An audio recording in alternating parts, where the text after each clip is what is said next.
Hello YouTube, I am back today. Today I want to explain and share a bit about stimming. Stimming is simply short for self-stimulation, self-stimulating activities. These are repetitive motions that those of us on the spectrum do.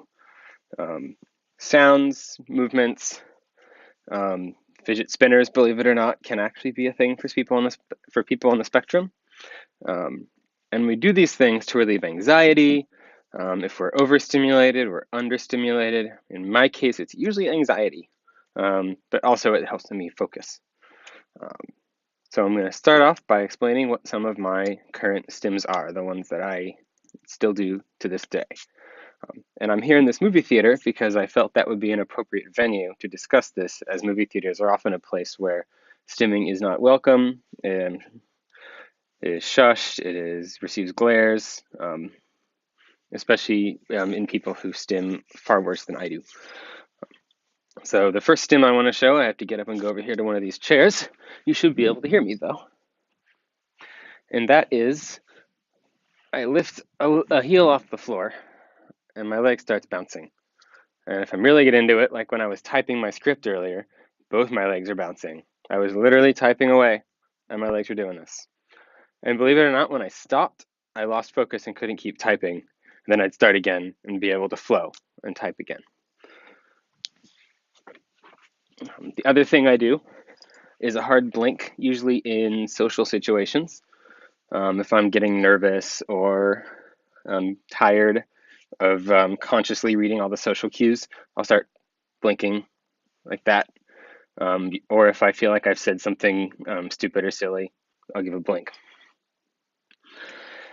If I'm contemplating an idea, if I just came up with something, the next paragraph in a paper I'm writing, or the next couple of bars of a piece of music I'm composing, I'll reach my arms out and snap my fingers.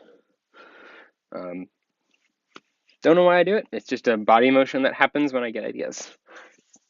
When I'm sitting on the organ bench at church, as I am an organist at a church, I can't do that motion with my legs. So as you see me doing now, just naturally, because I'm sitting cross-legged, I start this sideways rocking. But what I've done with this is I've turned it into an asset. As I'm the conductor, I have to give the musicians and singers, or instrumentalists and singers, the tempo for the next song.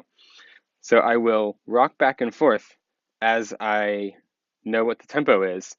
The rest of the group can actually watch me, and they'll know the feel for the next song we're about to start. So then when I raise my hand and bring them in, we all enter playing the same speed. So I've turned that stim into an asset. And I think that's actually something that can be empowering and be a helpful way to overcome some of the anxiety around stimming. The last one I do is my only verbal one, and that's that I sometimes mutter words quietly, usually when I'm stressed out or thinking about something that stresses me out. I'll get worked up, and then all of a sudden, Kitty. Kitty's been the one I've been using lately. Before that, it was Captain, because I like to write Star Trek stories sometimes. Um, I did have some former stims that I don't do anymore. I used to bite my nails obsessively all the time. They got infected, they looked awful, it wasn't fun. It took a couple years of really trying to focus. Every time I wanted to bite my nails, don't. And that's what let me discontinue that. Same thing as I used to stop and spin in circles randomly. I'd be walking through the house and would just stop, spin, keep walking. Don't know why, but I would. I still do it very, very rarely. I don't even know when I'm doing it. Usually it's someone saying, "Did you just spin?"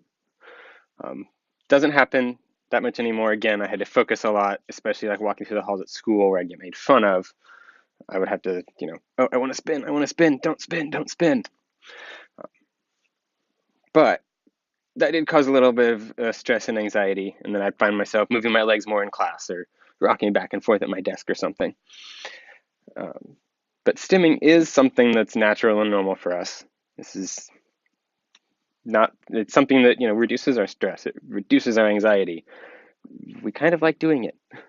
We don't want to stop it completely. I mean, if we can control and manage it and change the behaviors to something that fits in a little better, like my rocking instead of foot moving at the organ, we can try for that. But saying just cut it out and sit still usually doesn't work for us, because this can help prevent meltdowns and stress especially in children who are much more prone to meltdowns. As adults, we can handle it a little better. As kids, you're kind of, not ready to handle a lot of stress in your head.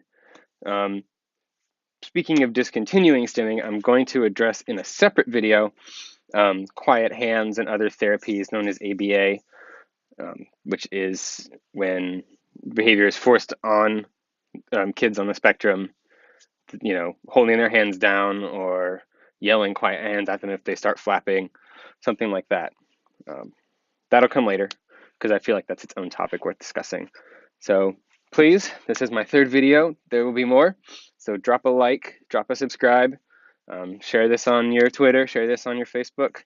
I'd love to get my experiences shared out there because I'm sure there are others that have similar experiences. Thanks a lot for watching.